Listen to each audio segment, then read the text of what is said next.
guys, welcome to the second part of our Gamer Logic special on bootleg game consoles. On this episode I am covering the VSMaxx. On the first one we covered the PowerJoy, of course, and we're going to see the difference between these two and which one's actually better.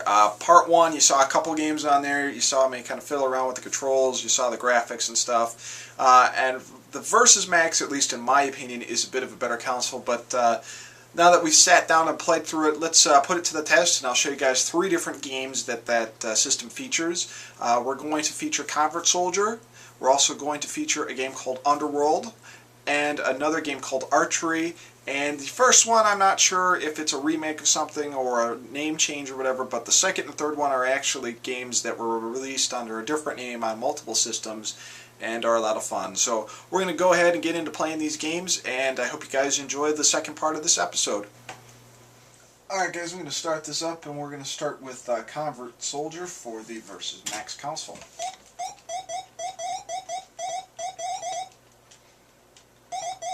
Now Convert Soldier is a bit of a interesting one. It's like a crossover between Contra and a shoot-'em-up game.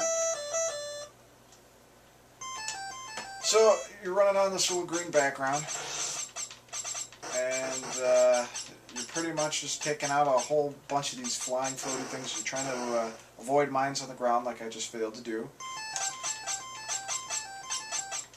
You can shoot diagonal, or you can shoot straight, obviously. And you're just trying to take these things out and survive.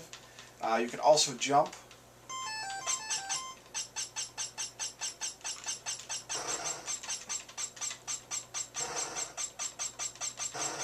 Overall, for the first game we've turned on from VSMaxx, this is already a lot better than what we've experienced on the PowerJoy.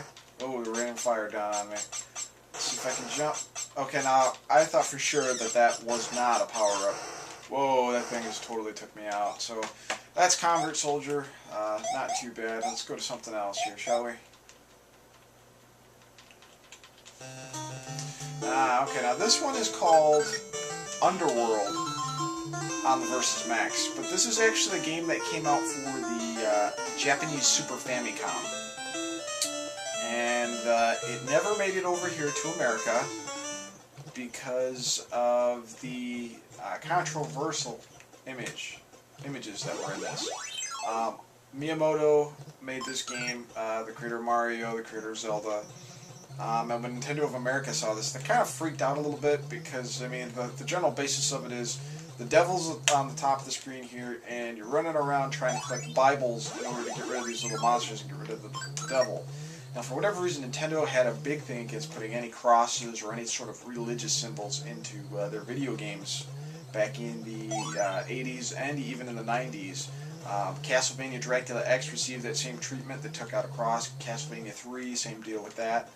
And for whatever reason, Nintendo of America thought that you know, Americans would freak out over this and it'd be a big controversy. I'm sure parents probably would have back then. I mean, parents even nowadays freak out at everything, which is understandable. But unfortunately, this never came over, and it is a lot of fun. I really enjoy this. It's too bad it never came out over here. I may have to pick up a copy of this from the actual Famicom, but this is called Underworld on VSMaxx, and this is actually the Famicom name is Devil Kingdom. Or Devil World.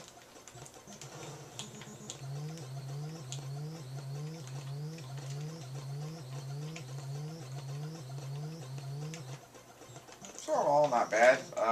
We're 2 for 2 and already enjoying this a bit more than the PowerJoy. Let's try another one, shall we? And this is probably my favorite on the VSMaxx. The name on here is Archery, but this is another one that came out for Commodore 64 and Atari and Famicom. I don't think it ever came out for Nintendo. It's called Archery on this, but this is actually called Puyan in Japan. And the whole basis of it is you're a little guy on a kind of a crane, and you're in a forest, and you're trying to stop these little guys from getting into your home. So as they come down with the umbrellas, you try to shoot them down, And if you don't shoot them down, then they actually make it to the bottom, and they go into the house. Oops, and they also throw rocks at you too. But if they get down to the ground, they'll come in and they'll enter your house, and they'll enter these little windows that you see. And if they're in there, they'll actually cut your string and you'll fall to your death. So you got to try your hardest to make sure that they never got here, or never got to the other side to cut you down. And honestly, I don't think you can beat this. I think it's just one of those games that keep going on forever. But I really enjoyed it. It's one of those ones that was just tons of fun. So I'm going to play this for a little while longer.